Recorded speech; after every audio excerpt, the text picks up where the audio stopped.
रूपकौर Hindi classes में आप सभी का स्वागत है। अगर आपको मेरी वीडियो पसंद आ रही है तो प्लीज़ लाइक, शेयर व सब्सक्राइब ज़रूर करना और कमेंट करके भी बताना कि आपको ये क्लास कैसी लगी।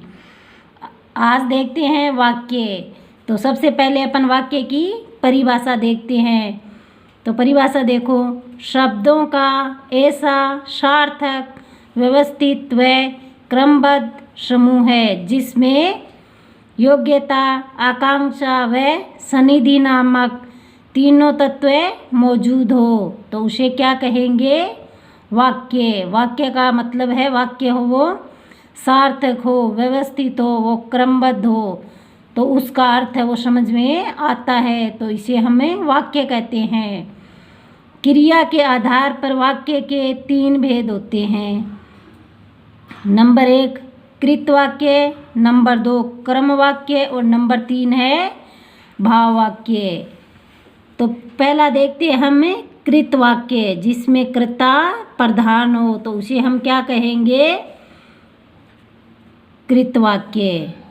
तो जिस वाक्य में कर्ता की प्रधानता होती है यानी क्रिया का प्रयोग है वो कर्ता के अनुसार होता है तो उसे हम क्या कहेंगे?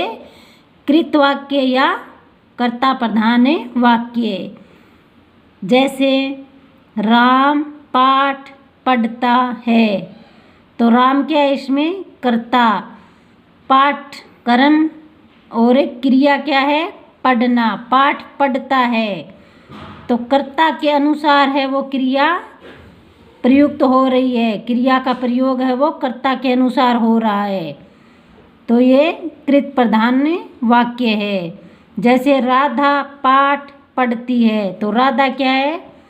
कर्ता है और पढ़ती क्या है? क्रिया है तो कर्ता राधा है वो स्त्रीलिंग है और पढ़ती क्रिया है वो भी स्त्रीलिंग है तो कर्ता के अनुसार ही क्रिया का प्रयोग हो रहा है इसलिए ये क्या हो जाएगा? कृत वाक्य। मुकेश नहीं आया, गीता नहीं आई तो मुकेश क्या है? पुल्लिंग है और आया क्रिया है वो भी पुल्लिंग है। गीता है स्त्रीलिंग है, आई ये क्या है? क्रिया है वो स्त्रीलिंग है तो कर्ता की प्रधानता होती है, कर्ता के अनुसार ही क्रिया है वो प्रयुक्त होती है तो इस प्रकार ये कृत वाक्य में क्या होगा? क्रिया है वो कर्ता के अनुसार प्रयुक्त होती है। इसमें क्रिया अकर्मक व सकर्मक दोनों होती है।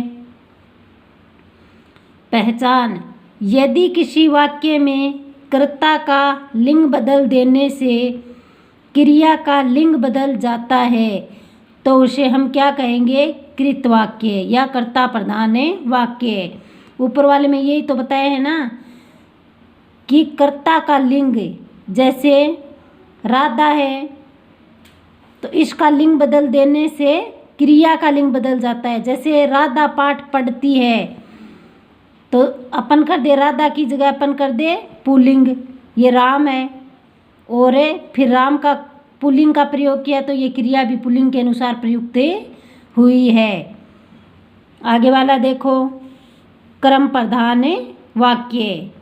कर्म वाक्य या क्रम प्रधान वाक्य, जिस वाक्य में कर्म की प्रधानता होती है यानी क्रिया का प्रयोग है वो कर्म के अनुसार होता है तो उसे हम क्या कहेंगे?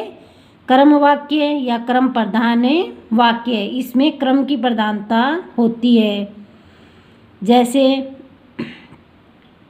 राम के द्वारा गाना गाया गया, सीता के द्वारा गाना गाया गया तो इसमें क्या बताया है? कर्म की प्रधानता बताई है यानी क्रिया का प्रयोग है वो हम कर्म के अनुसार करेंगे। जैसे गाना है कर्म है, क्रिया क्या? गाया तो गाना पुल्लिंग है और गाया भी पुल्लिंग है। नीचे देखो, इसमें क्रिया सदैव सकर्मक होती है क्योंकि कर्म की प्रधानता है तो कर्म प्रधान है तो क्रिया सहकर्मक है। जिस वाक्य में कर्म का लिंग बदल देने से क्रिया का लिंग बदल जाता है उसे क्या कहेंगे? कर्म प्रधान वाक्य। जैसे एग्जाम्पल देखो, गुरुजी के द्वारा पाठ पढ़ाया गया। पाठ है वो क्या है? कर्म है, पुल्लिंग है। पढ़ाया क्या है? क्रिया है, वो भी पुल्लिंग है। तो कर्म के अनुसार है वो क्रिया चेंज हो रही है। अब गुरुजी के द्वारा कहानी पढ़ाई गई, तो कहानी क्या है? कर्म है, स्त्रीलिंग है। तो इस कर्म के अनुसार ही क्या होगी? क्रिया। तो पढ़ाई क्या है? क्रिया है, वो क्या है? स्त्रीलिंग है। तो कर्म के अनुसार ही क्या होगा इसमें?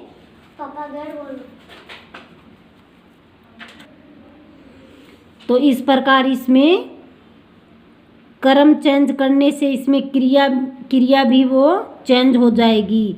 जिस प्रकार ऊपर वाले में पुल्लिंग आ रहा है, जैसे पाठ पढ़ाया जाता है, कहानी सुनाई जाती है या पढ़ाई जाती है, तो कहानी स्त्रीलिंग है तो क्रिया भी स्त्रीलिंग है। ऊपर वाले में पाठ है वो पुल्लिंग है तो पढ़ाया भी पुल्लिंग है। तो इस प्रकार कर्म वाक्य में क्रिया है वो कर्म के अनुसार चेंज होती है। अब आगे है भाव वाक्य। तीसरा कौन सा है? भाव वाक्य। जिस वाक्य में कर्ता व कर्म दोनों की प्रधानता नहीं होती है बल्कि भाव की प्रधानता होती है, यानी जिस वाक्य में क्रिया कर्ता व कर्म दोनों के अनुसार ही प्रयुक्त नहीं होती है बल्कि स्वतंत्र रूप से प्रयुक्त होती है, तो उसे हम क्या कहेंगे? भाव वाक्य। कि जिस वाक्य में कर्ता व कर्म दोनों की प्रधानता नहीं होती है तो इसमें ना तो कर्ता की प्रधानता होगी और ना ही कर्म की प्रधानता होगी, बल्कि इसमें किसकी प्रधानता होगी? भाव की प्रधानता होगी। कि इसमें ना तो कर्ता व कर्म दोनों के अनुसार ही क्रिया है वो प्रयुक्त नहीं होती है बल्कि स्वतंत्र रूप से प्रयुक्त होगी, तो इससे हम क्या कहेंगे? भाव वाक्य। जैसे एग्जाम्पल से समझो, बच्चों से पढ़ा नहीं जाता, तो बच्चे क्या हो गए? कर्ता है। पढ़ना क्या है? क्रिया है। तो इस प्रकार इसमें कर्ता और कर्म की दोनों की प्रधानता नहीं होती है। जैसे कृष्ण ने कंस को मारा, तो कृष्ण क्या है?